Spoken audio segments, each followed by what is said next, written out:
Well, topping the news for this hour, it's the bill lawmakers call necessary for national security and that cyber advocates say puts our civil liberties at stake. This evening, the cybersecurity bill known as CISPA passed in a House vote of 248 to 168. The Cyber Intelligence Sharing and Protection Act allows companies to give private customer information to the government. This includes the National Security Agency, the FBI, and the Department of Homeland Security. During the debate, a Massachusetts congressman got all worked up over the proposed law. Take a listen. Now let's talk about what this bill would do. Could companies share personal information about consumers with other companies, even if that information had nothing to do with cybersecurity? Yes.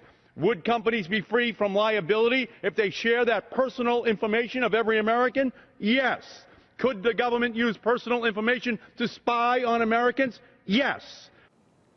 And while supporters say the legislation is needed to stop cyber espionage, the online community is outraged over what the bill could do for citizens' online freedoms. Even the Obama administration is now coming out against it. Here's part of the official statement. It states, quote, "Without clear legal protections and independent oversight, information sharing legislation will undermine the public's trust in the government as well as in the internet by undermining fundamental privacy, confidentiality, civil liberties, and consumer protections. For the reasons stated herein, if H.R. 3523 were presented to the president, his senior advisors would recommend that he veto the bill." And now with the bill headed to the Senate, we want to know exactly what does this mean for your online privacy. And to discuss this, I'm joined now by Declan McCullough, CNET News correspondent. Hi, Declan. So first off, I want to get your reaction to the House passing this bill just moments ago.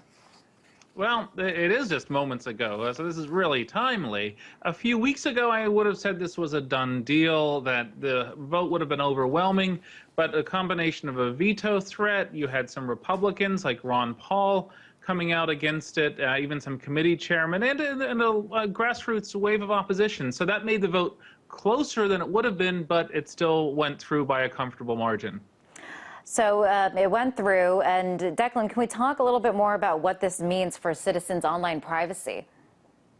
Well, the impetus behind the bill is a perfectly reasonable one. Let's allow more information sharing from the federal government to the private sector. You know, if the feds have some secret weapon that's going to let companies fend off attacks from other countries, Russia and China keep getting mentioned, that's great. The problem is that the bill also allows information to flow the other direction. It allows internet providers to open their networks to the feds. It allows companies to turn over customer records. It doesn't require them to, but it allows them, and that by itself is still worrisome. Now, one of the more controversial things about this is the fact that it would trump existing laws that do aim to protect citizen privacies. Can you talk about that? Yeah, the most controversial section of CISPA is the language that said, notwithstanding any other portion of law, companies can share what they want, as long as it's for what they call a cybersecurity purpose. Now, we have laws on the books like privacy laws, federal education records laws, medical records laws, laws protecting the privacy of gun owners, perhaps. All these laws exist for a reason, and so it's kind of weird to say we're just going to ignore each one of them. This becomes kind of this uber law that trumps the other ones, a super law. And let's at least have more debate about that. The House leadership didn't even allow amendments, so no amendments were proposed to get rid of that language. That by itself is the most worrisome section. Now, is there a way, Declan, to tweak or fix the bill to make it more reasonable? Well, if the bill said the U.S. government, the Department of Homeland Security, can share secret classified defense, internet defense information with the private sector, I don't think a whole lot of people would have been worried. But the bill had information going the other direction as well. And internet companies loved it for information they could receive, and internet users, over 800,000 last I checked, or around 800,000 signed the petition, were worried about information that could flow the other direction. So if it were just information coming from the feds, that's a way to fix it. I don't think too many people would be freaked out. Now, major companies are supporting this bill, corporations like Google, like Facebook, and these are companies that oppose SOPA, but now they're backing CISPA. Why is that? What do they have to gain? Yeah, Facebook has been out in front. Google's, I think now technically neutral. Maybe they're doing stuff behind the scenes, but they're officially neutral. And but every technology trade association of any consequence has been enthusiastic about this. And this different. The difference is with SOPA, you had this very nice political alignment or coalition between internet users and internet companies, and that's a really powerful force. And that defeated SOPA. But now you have internet companies and internet users kind of at loggerheads. And when you don't have that alliance, privacy loses, and we saw it here today.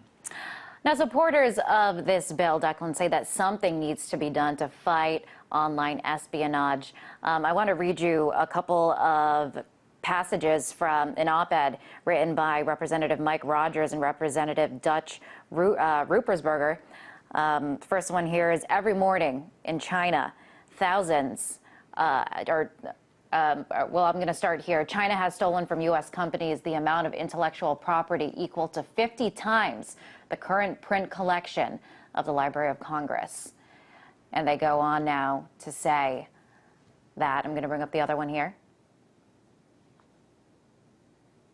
Every morning in China, thousands of highly trained computer spies now wake up with one mission: to steal U.S. intellectual property that the Chinese can use to further their economic growth. So clearly, Declan, they're trying to address this problem of cyber espionage that they are saying is harming our own economy. What then do you make of that argument?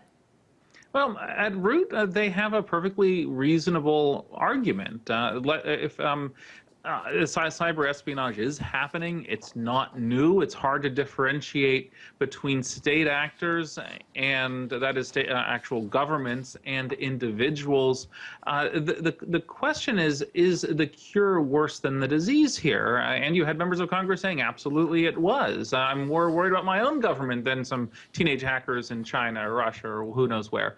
And so they're saying this is, we need to allow Homeland Security and the National Security Agency to help companies, and nobody's really worried about that. But what they didn't address in the floor debate was the information flow in the other direction. Read literally, this would allow, say, Yahoo to turn over all of the email of its subscribers as long as it was for a cybersecurity purpose. I don't think Yahoo's going to be in a hurry to do that, but the fact that it's permissible, no search warrant required, no judicial approval, no oversight, that's what's concerning. Okay, so this just passed the House moments ago. Do you expect it to pass the Senate, and what do you expect the Obama administration to do with it? Well, first, the Senate. The Senate has been where cybersecurity bills go to die for the last few years. Senator Harry Reid has been trying to make something happen. He's kind of stymied by the 60-vote supermajority. So it's a safe bet that this is not going to move that quickly in the Senate. And so it gives opponents and proponents some time to regroup and see what's going to happen. In terms of the president, the White House issued a formal veto threat this week. I mean, it's not something that's done very often, so it's worth paying attention. But the thing is that it's not necessarily opposed to this on the merits. They have their own bill, which is more regulatory, targets the private sector more, and also has its own privacy problems. I mean, they're not saying we don't want any bill. They're saying that we don't like this bill that has privacy issues. We like this other bill that has privacy issues. So you sound pretty confident that this bill isn't going to get very much further. Well, first, I mean, the Senate is controlled by the Democrats, and so you don't really want to go up against your president unless there's a very good reason. Second, it's kind of a waste of time for Congress to pursue exactly this bill because you have a veto threat. I mean, if you look at today's vote, it's not enough to overcome a veto, most likely. So why pursue exactly this bill? But if it's a waste of time, Declan, why did they pass it so quickly today, you said, without not considering amendments? Well, they considered 14 amendments out of 44, but they didn't consider the most privacy protective of the lot, which may not even be saying much.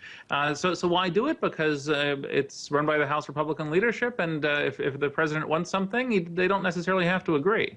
All right, Declan, thank you very much for coming on the show. That was Declan McCullough, correspondent for CNET News.